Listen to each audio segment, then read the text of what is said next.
and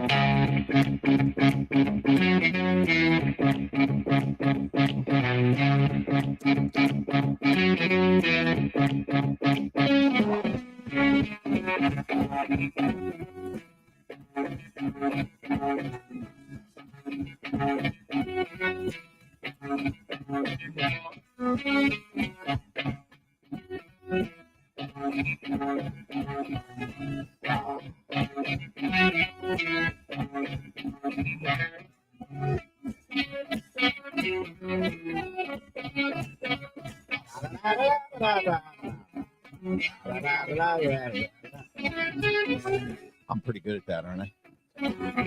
Sure.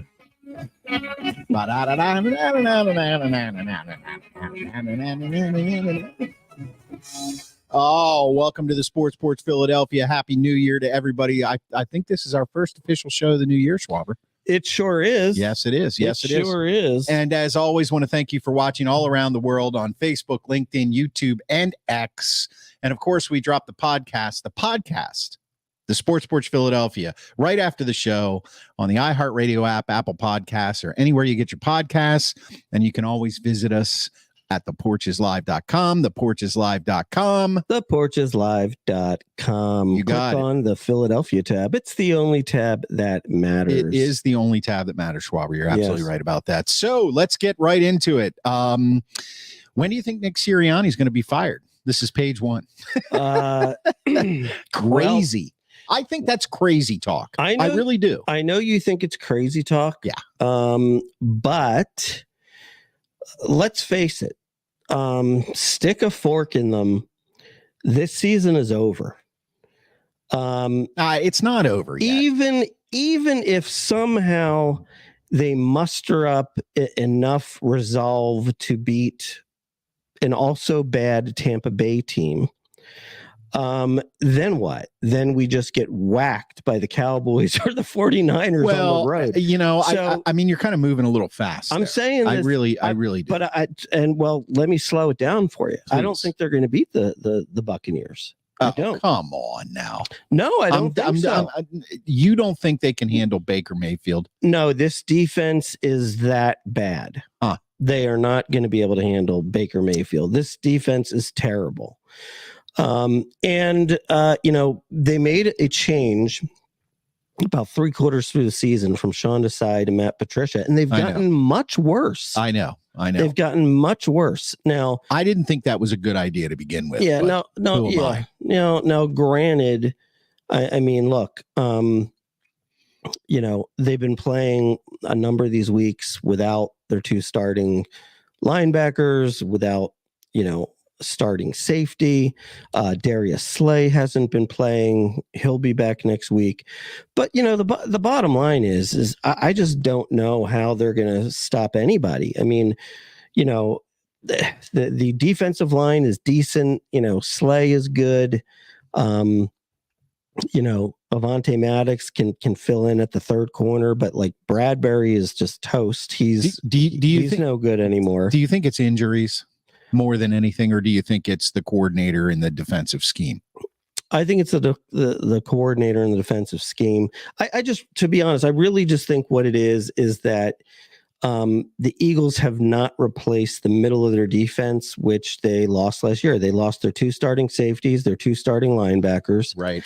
And a couple of them, TJ Edwards and CJ Gardner-Johnson were very good players. Right. And they've replaced them with literally nothing. Right. Look, they were hopeful that Nakobe Dean would take a step this year, but he's been injured the whole year. Right.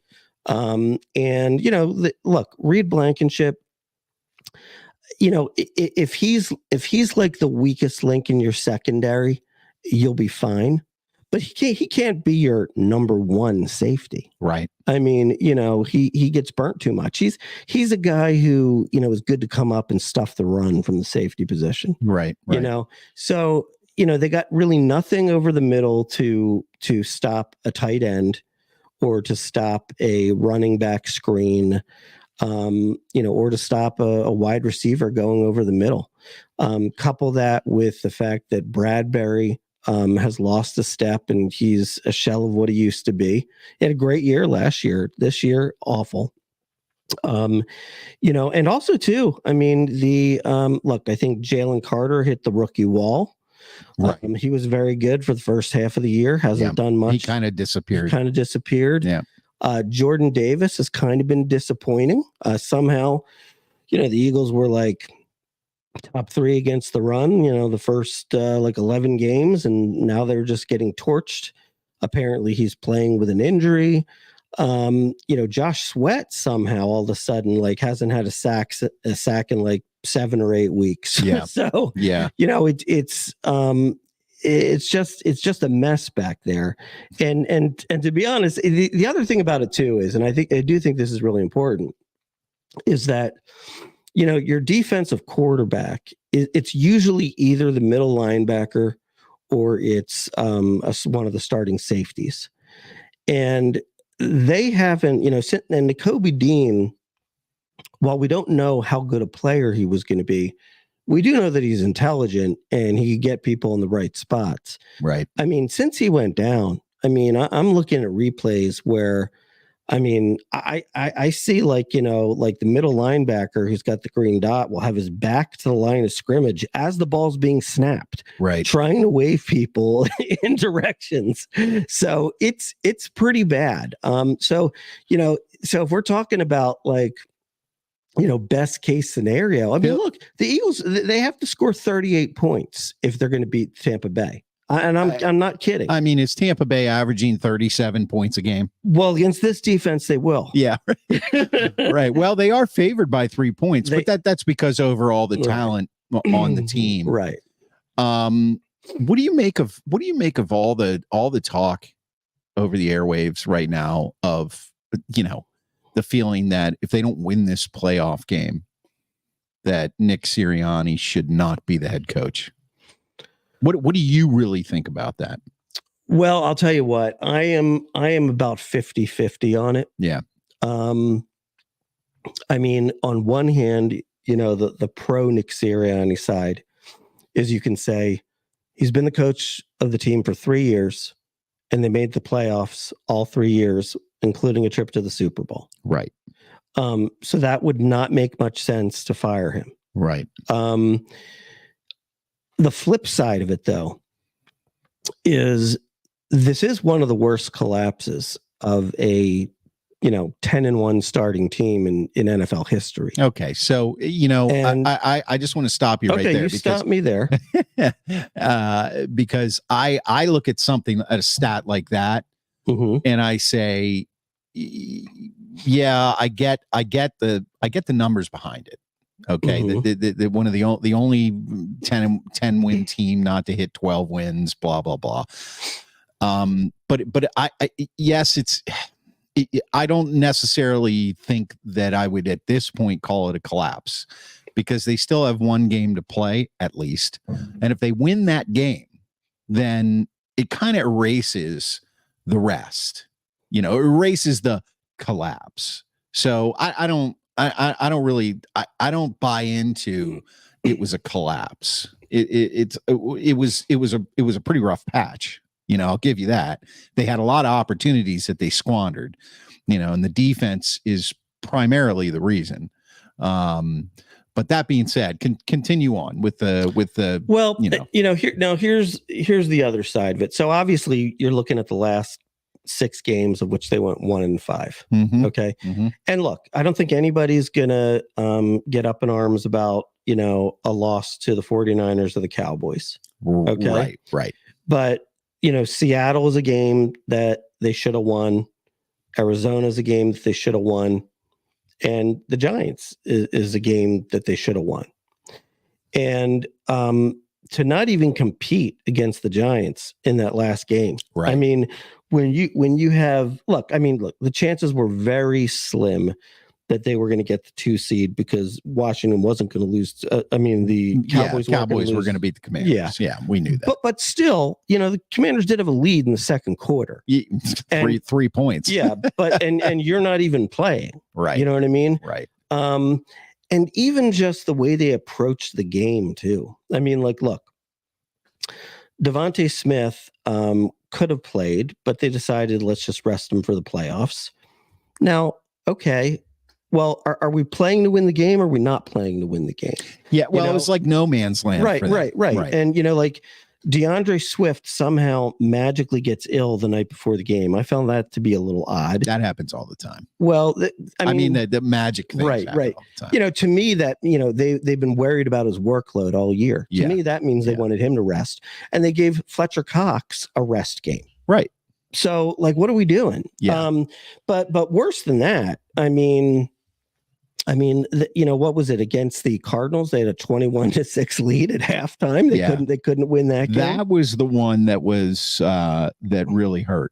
Yeah, look, 35-31 Cardinals winning basically in the last minute. The Cardinals didn't punt in the game. Yeah. Think about that. Think about how bad your defense has to be for the Cardinals not to punt in the game. Right. So the defense is horrendous, and I actually think part of that put so much pressure on the offense, because the offense, it's like they got to score like every single series or it's trouble. So, and some of the stuff, these are the reasons why folks are calling for Nick Sirianni's job. Number one, it seems like they have no answers. Hey, we got to coach better. We got to put him in better position to make plays, but nothing changes every week, right? You talk about, for example, in this game, everybody knows that Martindale, the DC of the Giants, is like one of the top blitzing teams in the league, and a hell of a game show host too. Yes, wink. Yes, but look, they had no plan for the Giants blitz. Now let me explain something to you. There are 3 Pro Bowl starters on the Eagles offensive line, and they can't figure out how to pick up a blitz. Yeah, well, that's like inconceivable to me. It kind of, to me, it seems like maybe this team is just tired. They had a great run last year. They worked their tails off. They lost in the Super Bowl. The expectations were high, and a couple changes, DC and OC out, brand new guys in. And we all know what the crowd in Philly wants. They want a winner.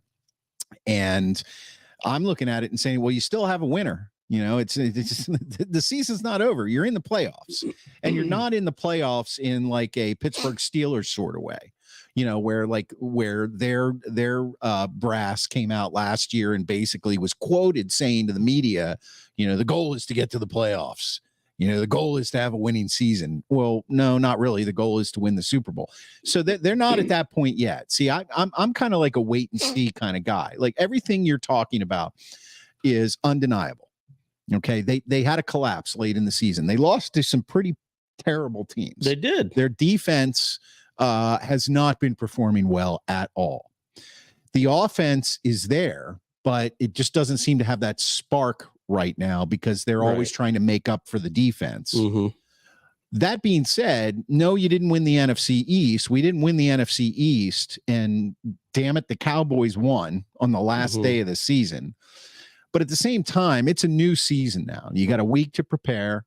You got to buckle down. You're playing the Buccaneers, not a great team. Yeah, you're playing in Tampa, but it's time to put up or shut up. So let's fast forward, and let's say they lose this game. Yes. Do you fire Sirianni? See, I say no. I say you got to give this guy another year. This is ridiculous to fire this guy. You want to start a coaching carousel again? Remember Dennis, whatever the hell his name was? Who was that dude that Dennis Green? No, not Dennis. Who was the guy right before Doug Peterson that they fired because everybody decided Chip Kelly. I always want to call him Dennis. I don't know why. Looks like a Dennis. I think he does look like a Dennis. But you go Chip Kelly to Doug Peterson. Doug Peterson winning the Super Bowl. I was questioning why they fired him, and this is history, so we don't have to go back to that. But it was kind of like it seems to me like they want to pull the trigger so quick. And football it's not the kind of game that, you look at around the league at the teams that have coaching carousels. Prime example in the NFC East, the Commanders. I mean, you could go down the line. Now, of course, their ownership was terrible too, but just go back and look at the coaching carousel they got on and the quarterbacks that they ruined. I think that Sirianni needs to be given another year. I think this is the year where what happened last year, the Eagles were unstoppable until they played the Chiefs in the Super Bowl. Basically, they were unstoppable. This year, there's a lot of film. There's a lot of tape. Jalen Hurts, we know what his tendencies are. The defense had some turnover, not as good. You made the wrong decision with the defensive coordinator. It's really easy to go back and say he was the wrong guy to pick, like that Rex Ryan from ESPN quote that we were watching. It's really easy now to say that. Right. I mean, do you think Sirianni looked at the DC and looked at the guy and was like, this guy might not work out, but let's hire him. That's not how it's done. Right. So I think to jump in right now before a playoff game has even been started and to say that you got to fire this guy because blah, blah, blah. I mean, if that's the case, then if you don't make the Super Bowl, just fire the coach every year. Well, look, what I would do if they don't win this game is I wouldn't fire Nick Sirianni, but I would replace both coordinators. Oh, and I think that's unless they win the Super Bowl, right? That's a foregone conclusion. That's what I would do. I gotta wonder why Matt Patricia is still even in the league. And why does he have a freaking pencil in his ear? No, it's a look, He's not. Yeah, but you can't write in pencil on a laminated call sheet. Yeah, well, that's not a pencil. But, so, but yeah. So anyway, I mean, look, you can't write in but I will tell you this. I mean, there's a lot of folks that really do believe that Nick Sirianni is coaching for his job. Is the problem? They think he's coaching for his job. I'm sorry, he's not the problem. Well, I mean, look, here's the thing. I mean, look, I'm watching the games a little bit more in depth than you are. Right? Probably. Now, I want to take you back to. Take me back, Mark. Take you back to the Cardinals game. Okay. I don't really want to go back there, but that's okay. We can. Yeah. Cardinals attempt the onside kick. I feel bad for anybody who loses to the Cardinals, to be honest with you. And actually, the Cardinals aren't as bad with Kyler Murray. No, he's the problem with Kyler Murray is he's too short. But anyway, go ahead. But so, they do this, they try the onside kick, they don't get it. The Eagles have the ball. Basically the Eagles score a touchdown. They're probably going to win the game. They score a field goal. Cardinals come back and so anyway, what happens is there's a holding penalty and you got like a 1st and 20. Right. Okay. Right. And so the call on 1st and 20 is, quarterback run to the right side of the line, gets like 4 yards. Okay. I don't mind that so much, but play number 2 is the same exact call. That sounds like a mix up to me. But he gets like 2 yards. Okay. Then it's like 3rd and 15. Okay. So you're questioning Sirianni's play calling. Now the week before we had like a 3rd and 20 and we threw a 22-yard pass to AJ Brown. Right. And so what did we call on 3rd and 17 or whatever the heck it was? We call a bubble screen where Devontae Smith at 160 pounds is your lead blocker. Right. And they get nothing. And it's just like, why are we not trying to throw the ball 15 yards to AJ Brown? It doesn't make any sense. Well, I think I can't answer that question, obviously. And those are good questions. But I think what happens is you start to worry about losing what you already have. That's what they were doing. They're playing for a field goal. Right. You get too conservative. And when that happens, you're playing nervous. Right. And it looks like they were playing nervous. Right. And if you think about that, right prior to that, they had beaten the Giants. And it was a high scoring game, 33-25. But the previous 3 were the Niners, Cowboys, and Seahawks that, the Niners and the Cowboys killed them. The Seahawks, eked out a win.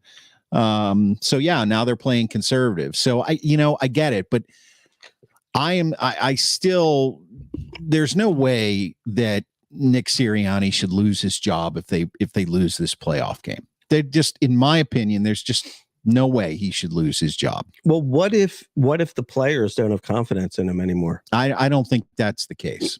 Well, let me give you another snippet from this is comments by AJ Brown. Snip it away, boy. Snip it away. In the Seahawks game, right? Okay.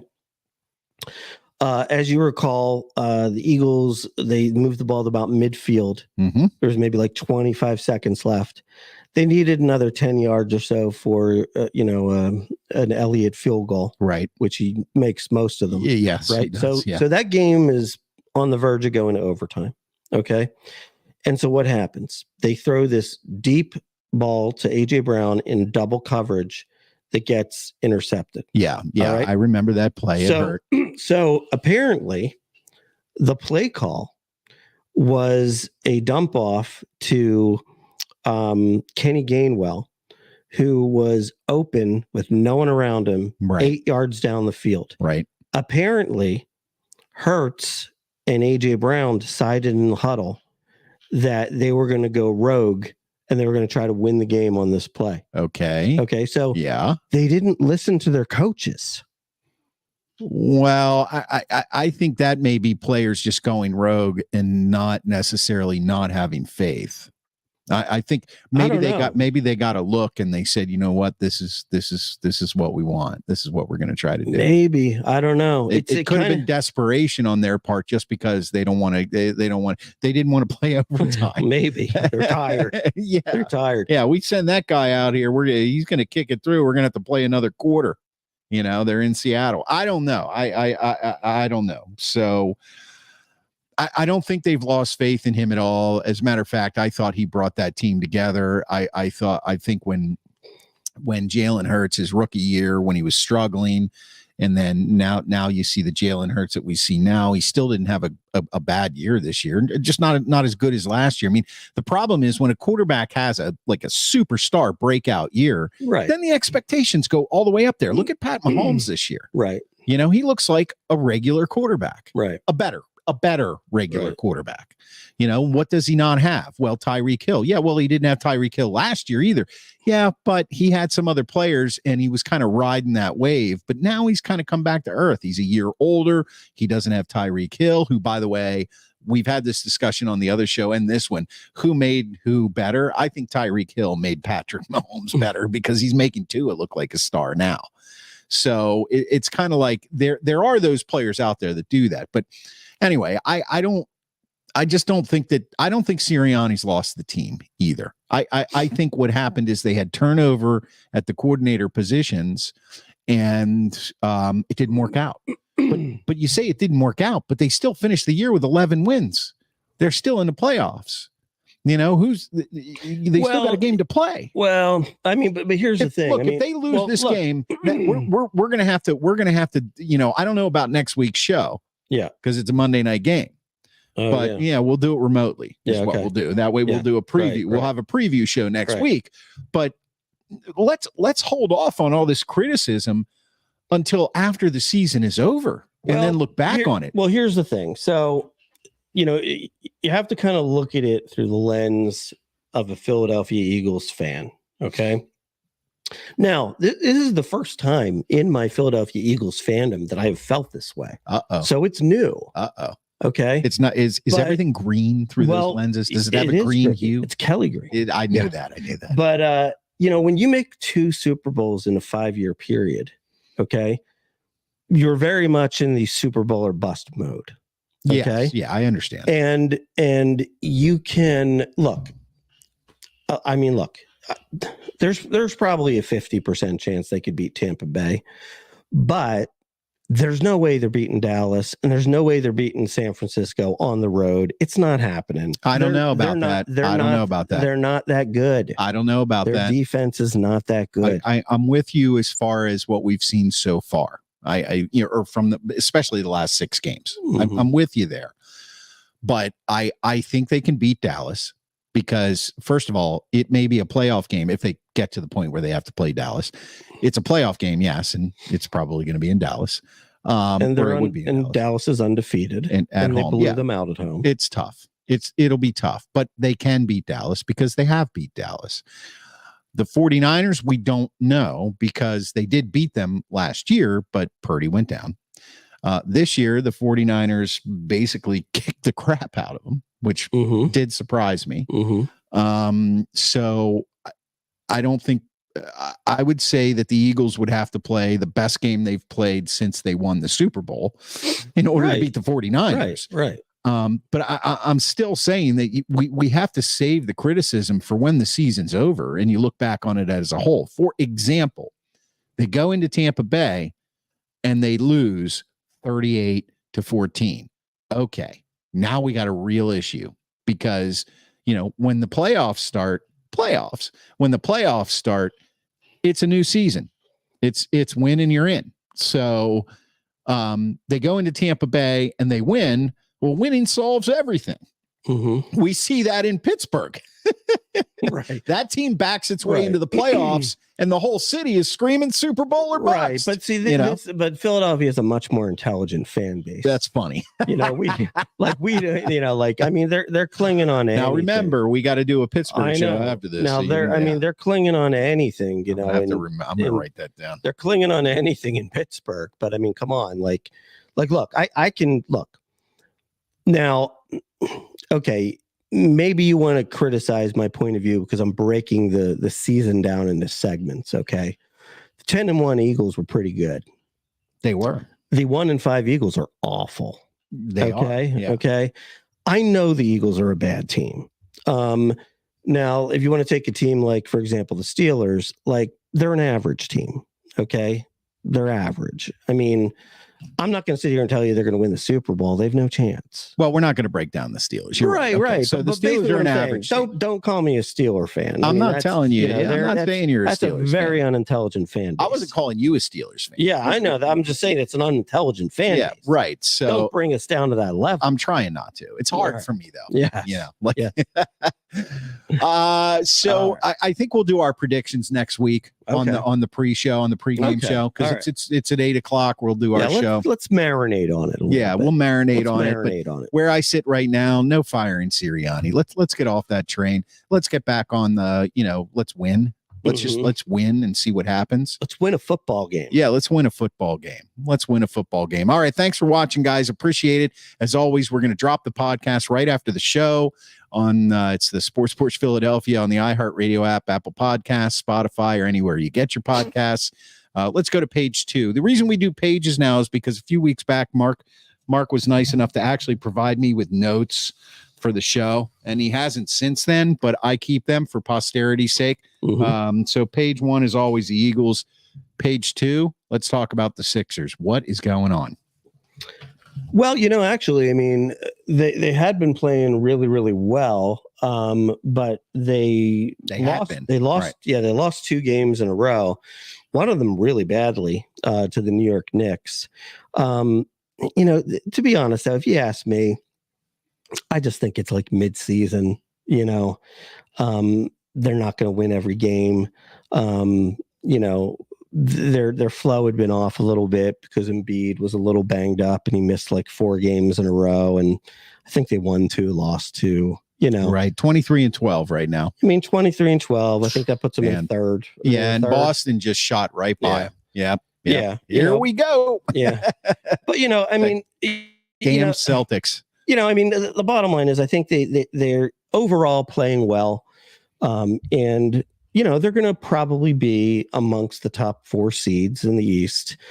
And it'll be interesting to see. I mean, do they stick with what they've got? Do they make a trade at the trade deadline? And maybe that's something that could put them over the edge. What are they lacking right now? I mean, you got Embiid is averaging 34.6 points per game. Maxey, he's got 6.6 assists. He's leading the team. He's also averaging basically 26 points a game, which is pretty good for him. Embiid shooting 53.5 from the floor. They're averaging 119 points a game. And this is 43 rebounds and 25 assists as a team. So, what do they need? Well, it honestly, the only thing they need is just maybe, more star power. I mean, they're basically a 2-star team that's got a lot of decent role players.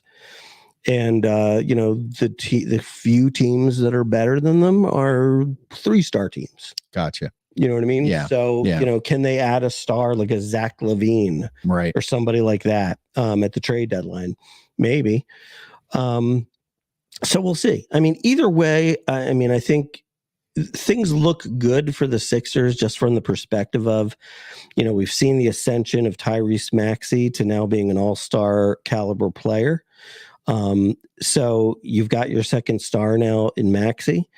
And the other thing is you're either going to get your third star by way of a trade deadline deal, or if you don't make a deal at the trade deadline and you just kind of ride it out, you have, Tobias Harris's big expiring contract comes off the books this year, and then you can, sign a max star player. Right. So, I think they're in okay position. It's just, we're just going to have to see how it all pans out. Yeah. It's a long season in the NBA. Yeah. Yeah. Well, believe it or not, what's crazy is they're pretty damn close to halfway through it.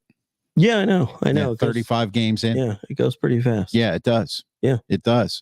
Yeah. All right, let's move on to page 3. Page 3, of course, is the Flyers. And Flyers are playing well. Yeah. Flyers are playing well. Yeah, a surprise, actually. A surprise. Yeah, it is kind of surprising. I guess what it comes down to is they have very good coaching. They play a very fine-tooled system. Like all players know where they're supposed to be on the ice at any particular time. They have very good goaltending, 2 good goaltenders. And they have basically all these first and second round draft picks that have been, kind of up for 1 year, 2 year, 3 years, sort of all starting to become good players sort of at the same time. An Owen Tippett who came over in the Claude Giroux deal, a Tyson Forster first round pick. Then you still have like a Sean Couturier there, who, was I'm trying to think of what the trophy is for the 2-way offensive player. Some weird name. Something. It's like it's like the Hart Mittiger Trophy. Yeah, so it's it's interesting. It's like take for example, you see Steve Flitch, our Penguins fan, is tuning in here. Of course he is. Power play worst in the league. No, that would be the Penguins, I believe. I don't know. How could it not be the Penguins if the Penguins didn't score on the power play for like a month and a half? They call it the Lady Bing Trophy. I don't know. Maybe. It's like best defensive offensive winger. I don't know, something like that. The most offensive defensive player. Yeah. So, so I mean, look, it's you have a team, for example, like the Flyers, who you might look at them and you might say to yourself, like, there's not a lot of you might look at them sort of from an outside lens and think, well, who are the stars on this team, right? Right. And there isn't a Sidney Crosby or a Carlson or an Evgeny Malkin, right? Right. But they've actually got a lot of number 1 draft choices. Right. And those guys are starting to come into their own. So it's one of these things where if you looked at this same team 2 years from now, you would say they have a lot of talent. Yeah. You know what I mean? Yeah. So he does. Steve chimes in. They have the most shorties in the league. I was just looking on online here. Konechny scores that shorty for them to win the game against Calgary. Konechny has 5 shorthanded goals this year. Yeah, he seems to like playing with without an extra guy there. Yeah, so he's having a real good year. I think he's got 21 goals. But they just play a really good sound system, and that's equating to wins. Now they were actually in a little bit of a downturn. Now in hockey, the weird thing about you can be in a downturn but still get like points every night, right? Of course. So they were in one of those sort of it's the overtime loss 1, 2, and 2 stretch where they were still getting points, that kind of thing. Yeah. But they did break out with a win against Calgary, and it'll be interesting. They got Pittsburgh tonight. And on the season, we got 2 Flyers victories, and that equals 2 Penguins losses. Right. So it'll be interesting to see if the Penguins can kind of pick themselves off the mat and maybe start playing up to their potential, or if the Flyers will just muck and grind them into the boards and maybe throw an elbow at one of the players' heads. You're just trying to gaslight this guy. Steve says you're right. Best systematic team in the East, and they have 2 loser points. Do they have 2 loser points? I think he means we've got 2 loser points in the last couple games. Oh, okay. Yeah, right. So, yeah, I mean, hey, listen, man, all eyes are on the Eagles right now, because you're basically mid-season. Also, hard to believe, almost mid-season for hockey. Feels like it started last week. Yeah. I mean, believe it or not, as crazy as it sounds, I mean, I would be more positive about the Flyers in the playoffs than the Eagles in the playoffs. Yeah. Because one of the things about hockey playoffs is the 8 seeds sometimes do win. Yeah. And it's all about good goaltending, and they've got that. Yeah. So and if you play a system that can really work. Now, look, like I said from the very beginning, I feel the Eagles season is over. And we're going back to that. Yeah, let's bring it back to football. I don't think that they're going to beat Tampa Bay. I think that they just have ran out of steam, and I feel like they've given up on the season. Yeah, I do. I think I would not. And of course, here we are. We're done with page 3. So I guess we're just going to go back in the book as we wrap up here. We're going to go back to page 1 of the Eagles. I would definitely say that watching that game yesterday, the parts of it that I watched, I think I texted you at one point and said it looks like they just totally bailed on the game. They no-showed. They showed no effort. Yeah. Yeah, that's a problem. That's not good. That could be a big, especially when you're playing. It's not good. It's about expectations. Flyers have none, Eagles have tons. Right, exactly. And that's kind of what we're looking at here. And that's why my expectation right now is that the Eagles prepare for this game in Tampa Bay, and let's see the game. Let's see him play this game. If they mail this one in, then I think Sirianni's got a big problem. Do I think he should be fired? No, probably not. But hey. Well, I don't think they're going to mail in the playoff game. I don't think so either. I don't think they're going to mail in the playoff game, but I do think that they will lose, and I think they will lose because of their poor defense. And, they're going to make Baker Mayfield look like Peyton Manning next week. I'm sorry. That's for me though, that's hard to do. That's really hard to do. Chuck says no. I don't know what he's saying no to. We don't know what you're saying no to, Chuck. Yeah, maybe the Sirianni thing. I have no idea, but I'm telling you, it's hard to make Baker Mayfield look like, I don't know, whoever the hell you said, Peyton Manning. No. Hey, look, Mike Evans gets loose a couple times. No. Yeah. I just don't. Baker Mayfield is not gonna beat the Eagles. It's just not gonna happen. You're not watching the games, man. I am watching some of them. You're not watching the games. They're gonna lose. Yeah. Look at you. They're a bad football team right now. All right. They are. That's about it. I can't take it anymore. The world's biggest Eagles fan is sitting here telling me they're going to lose. Schwaber, what's going on? I give it to you honestly. I'm going to not sugarcoat it. I'm going to tell you the truth. The season is over. Oh, good Lord. All right. Fix the D next year.